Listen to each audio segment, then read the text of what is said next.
return the money to me before I got married, and I would just have to scale down or ask my husband and his family to help out. It got to a point where I actually found myself begging them to return my money to me, but all that they did was just shake their heads and tell me no, and that they would return it eventually, but giving it back to me before the wedding wasn't possible. I left their house crying, and when I came back home and told my husband everything, he was just as furious and even more upset than me. He was about to contact a lawyer, but I told him that there would be no point because there was no written proof that my mother had wanted the money for medical reasons or had ever said that she was going to return it to me. It had all been informal, and there were no binding contracts or documents to prove a single thing. So even if we did file a lawsuit against her, it would just lead to more of our money being wasted by paying for the lawyer, because we would probably not even be able to prove anything since we didn't even have texts in our favor. Everything had been verbal and off the record. So as much as we wanted to go after my parents, we decided not to because it would be pointless, and we didn't want to waste more of our money on a hopeless situation. Instead, we decided to start thinking about how we were going to change our wedding plans. Thankfully, my husband's family came to the rescue after they found out about what my parents had done, and his aunt offered to let us use her farmhouse venue for free. We had always been very keen on the idea of a beach wedding right from the beginning, so his aunt hadn't suggested it at first. But now that we were looking at other places, she made that suggestion, and I decided to check the place out. My husband had already seen the place before, but when I first walked into the venue, I just knew that this was it. It was a beautiful place, and even though it wasn't anywhere near the beach, my husband and I were content with it. His aunt was letting us use the venue for free,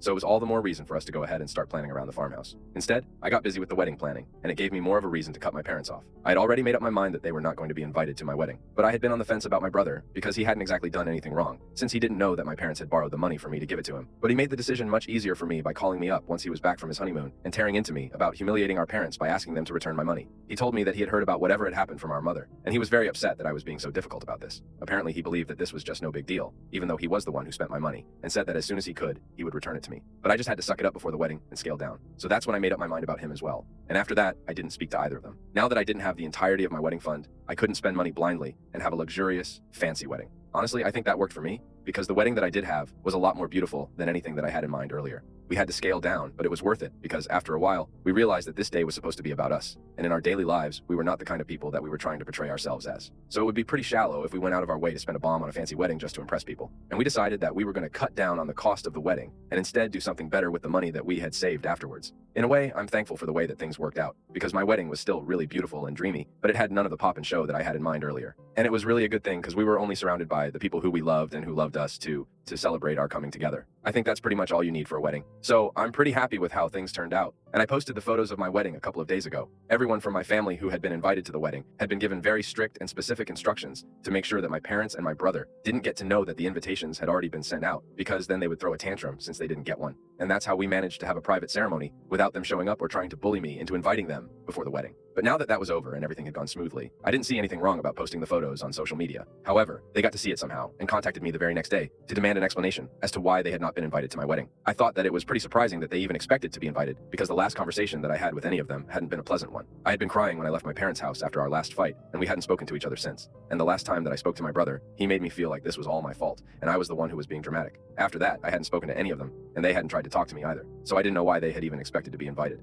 Not only had they expected that I was going to invite them, but they were upset that they were not present at the wedding. My parents were the ones who called me and then added my brother to the phone call so that all of them could yell at me at once. But I didn't care for it, and I found it to be very entitled of them. I had already cut them out of my life, and I didn't need this drama while I was trying to enjoy my life as a newlywed. So I told them that after they had stolen money from me, I had to cut down on the cost of the wedding. So I decided only to invite family and a couple of close friends. And since they were neither, they didn't make the list. After that, I hung up and blocked them, hoping that they would leave me alone now. But an hour after that phone call, my husband told me that my brother had reached out to him so he could inform us that my parents had been really insulted by what I had said. My mother was devastated, so she kept crying and almost fainted because she was crying so hard. That's all that he said. But I started feeling guilty because I didn't mean to hurt my parents that badly. He might be bluffing, but I don't know for sure. And it's making me feel weirdly bad ever since I heard Ida for not inviting my parents and my brother to my wedding because they stole money from my wedding fund. Update 1. Hi.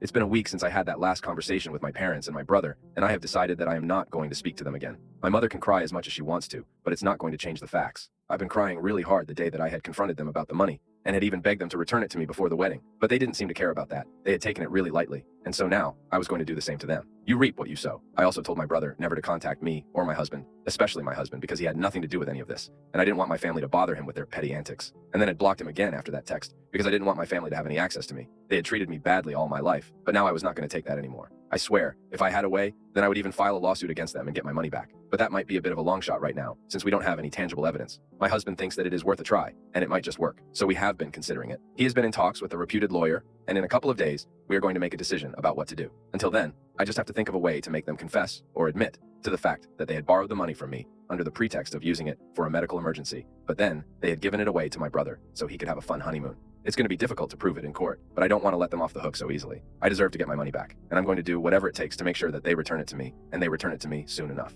Update 2. Yesterday, I told my brother not to bother my husband with our family drama, so he obviously took it as a sign to drag him into this even though it doesn't involve him. After we got back from work, my husband told me that my parents and my brother had sent him a bunch of texts and demanded that he speak to me and tell me to unblock them. When he blocked them, they decided to take it a level higher and actually showed up at his workplace. Apparently, they had been waiting for him right outside, and as soon as they saw his car leaving the place, they started tailing him and honking at him repeatedly. So we had to pull over and wait for them to catch up, because he could recognize my brother's car and knew that it was them. He also knew that if he didn't stop and wait for them, then they would just follow him home, and that would really bother me. So he decided to take one for the team and entertain their